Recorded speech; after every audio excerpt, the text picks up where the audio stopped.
ਇੱਥੇ ਸਾਰੇ ਹੀ ਪੰਜਾਬੀ ਭਾਸ਼ਾ ਨੂੰ ਪਿਆਰ ਕਰਨ ਵਾਲੇ ਆਏ ਸੱਜਣੋਂ, ਔਰ ਮੈਂ ਪ੍ਰਬੰਧਕਾਂ ਵਿੱਚ ਵੀ ਧੰਨਵਾਦ ਹੀ ਕਰਦਾ ਜਿਨ੍ਹਾਂ ਨੇ ਇਹ ਇਕੱਠ ਨੂੰ ਬੁਲਾਇਆ। ਸੋ ਇਹਨਾਂ ਸਾਰੇ ਆਏ ਸੱਜਣਾਂ ਦਾ ਵਾਹਿਗੁਰੂ ਜੀ ਕਾ ਖਾਲਸਾ, ਵਾਹਿਗੁਰੂ ਜੀ ਕੀ ਫਤਿਹ। ਵੈਸੇ ਪੰਜਾਬੀ ਭਾਸ਼ਾ ਤਾਂ ਬੜੀ ਲਾਲ ਛੱਲੀ ਵਰਗੀ ਸੀਗੀ, ਵਧੀਆ ਸੀ, ਪਰ ਇਹਨੇ ਘੇਰ ਘੇਰ ਕੇ ਵਿੱਚ ਤੁੱਕੀ ਕੱਢ ਲਈ। ਹੁਣ ਕੋਈ ਕਿਸੇ ਨੂੰ ਤਾਈ, ਚਾਚੀ, ਮਾਮਾ, ਮਾਮੀ, ਮਾਸੀ, ਭੂਆ ਕੋਈ ਨਹੀਂ ਕਹਿੰਦਾ, ਆਂਟੀ।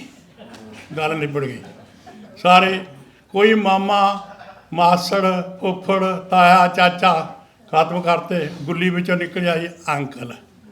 ਸੋ ਇਹ ਭਾਸ਼ਾ ਹੀ ਆਪਣੇ ਵਿੱਚ ਖਾਵੇ। ਮੈਂ ਪਿੱਛੇ ਜੇ ਚੰਡੀਗੜ੍ਹ ਗਿਆ, ਮੈਂ ਉੱਥੇ ਪਟਕਾ ਜਿਹਾ ਬੱਧਾ, ਮੁੰਡੇ ਨੇ ਬਹੁਤ ਸੋਹਣਾ 15-16 ਸਾਲਾਂ ਦਾ ਹੋਣਾ, ਅਤੇ ਮੈਂ ਗੱਡੀ ਖੜੀ ਕਰਕੇ ਮੈਨੂੰ ਪੁੱਛਿਆ ਵੀ ਮੈਂ ਜਾਣਾ ਚਾਹੁੰਦਾ, I want to go to.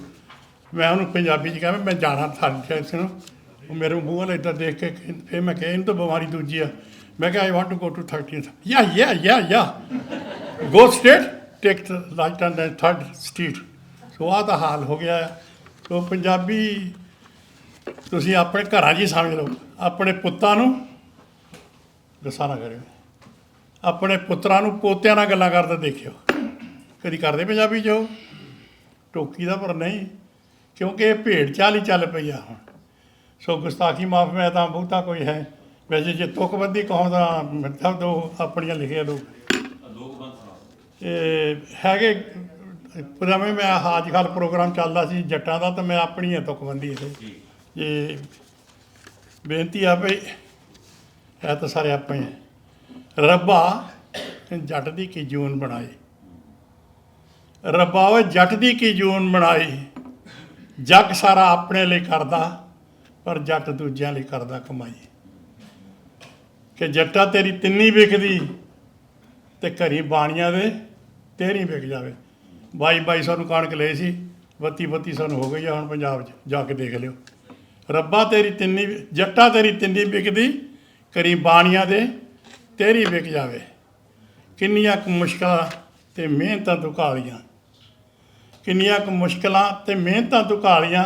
ਉਹ ਖੂਨ ਦੇ ਕੇ ਆਪਣਾ ਇਹ ਫਸਲਾਂ ਤੂੰ ਪਾਲੀਆਂ।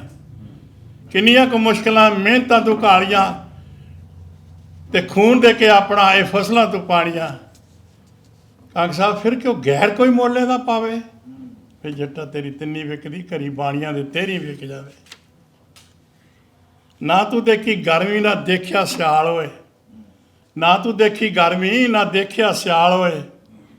ਆਪ ਰਹੇ ਭੁੱਖਾ ਭਾਵੇਂ, ਰਿਹਾ ਦੁਨੀਆ ਨੂੰ ਪਾਲ ਹੋਏ। ਪਰ ਇਸ ਤੇਰੀ ਦਸ਼ਾ ਦੇ ਉੱਤੇ ਰੱਬਾ ਤਰਸ ਕੋਈ ਨਾ ਖਾਵੇ, ਕਿ ਜੱਟਾ ਤੇਰੀ ਤਿੰਨੀ ਵਿਕਦੀ, ਤੇ ਘਰੀ ਬਾਣੀਆਂ ਦੇ ਤੇਰੀ ਵਿਕ ਜਾਵੇ। ਉਹ ਵਿਕ ਵੀ ਰਹੀ ਆ। ਨਰਮੇ ਨੂੰ ਕਾਂਗ ਸਾਹਿਬ ਮੱਖੀ ਖਾ ਗਈ, ਨਰਮੇ ਨੂੰ ਮੱਖੀ ਖਾ ਗਈ। ਆਲੂ ਰੋਲਦੇ ਪਏ ਨੇ ਵਿੱਚ ਸੜਕਾਂ। ਅਸਲੀਅਤ ਹੈ ਗੰਨੇ ਦੇ ਨਹੀਂ ਪੈਸੇ ਮਿਲਦੇ। ਫਗਵਾੜੇ ਵਾਲੀ ਮਿਲ ਤੋਂ ਅਜੇ ਤੱਕ ਪੈਸੇ ਨਹੀਂ ਮਿਲੇ ਸਾਡੇ। ਤੀਜਾ ਸਾਲ ਚੌਥਾ ਸਾਲ ਚੜ੍ਹ ਪਿਆ, ਗੰਨੇ ਦੇ ਨਹੀਂ ਪੈਸੇ ਮਿਲਦੇ। ਅੱਗੋਂ ਮਿਲ 'ਚੋਂ ਮਿਲਦੀਆਂ ਝੜਕਾਂ। ਦੁੱਖਾਂ ਦਾ ਰੱਬਾ ਜੱਟ ਮਾਰਿਆ, ਭਲਾ ਦੱਸ ਖਾ ਕਿੱਧਰ ਨੂੰ ਜਾਵੇ। ਕਿ ਜੱਟਾ ਤੇਰੀ ਤਿੰਨੀ ਵਿਕਦੀ, ਤੇ ਕਰੀ ਬਾਣੀਆਂ ਦੇ ਤੇਰੀ ਵਿਕ ਜਾਵੇ। ਮੱਕੀ ਮਰ ਗਈ ਸੋਕੇ ਦੀ ਮਾਰੀ, ਰੱਬ ਵੀ ਕਹਿਣਾ ਠੀਕ ਹੈ।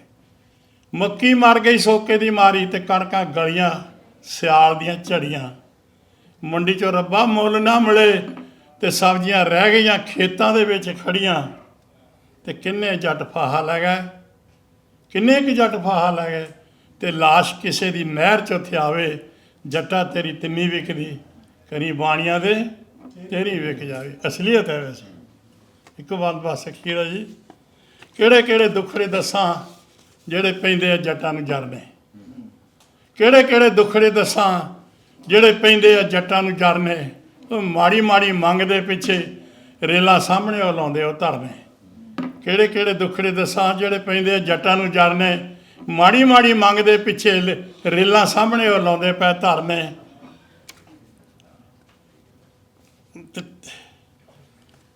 ਕਿਹੜੇ ਦੁੱਖੜੇ ਦੱਸਾਂ ਜਿਹੜੇ ਪੈਂਦੇ ਜੱਟਾਂ ਨੂੰ ਜਰਨੇ। ਮਾੜੀ ਮਾੜੀ ਮੰਗ ਦੇ ਪਿੱਛੇ ਲਾਉਂਦੇ ਪੈਂਦੇ ਆ ਰੇਲਾਂ ਸਾਹਮਣੇ ਧਰਨੇ। ਇਸ ਅੰਨੀ ਬੋਲੀ ਸਰਕਾਰ ਨੂੰ ਕੰਗ ਸਾਹਿਬ ਅੰਨੀ ਬੋਲੀ ਸਰਕਾਰ ਨੂੰ ਧਾਮੀ ਦੱਸ ਕਾ ਕਿੱਦਾਂ ਸਮਝਾਵੇ ਕਿ ਜੱਟਾ ਤੇਰੀ ਤਿੰਨੀ ਵਿਕਦੀ ਗਰੀਬਾਨੀਆਂ ਦੇ ਉੱਤੇ ਕੀ ਵਿਕ ਜਾਵੇ। ਬਹੁਤ ਬਹੁਤ ਧੰਨਵਾਦ ਜੀ। ਮੈਂ ਤੁਕਬੰਦੀ ਸਾਹਿਬ।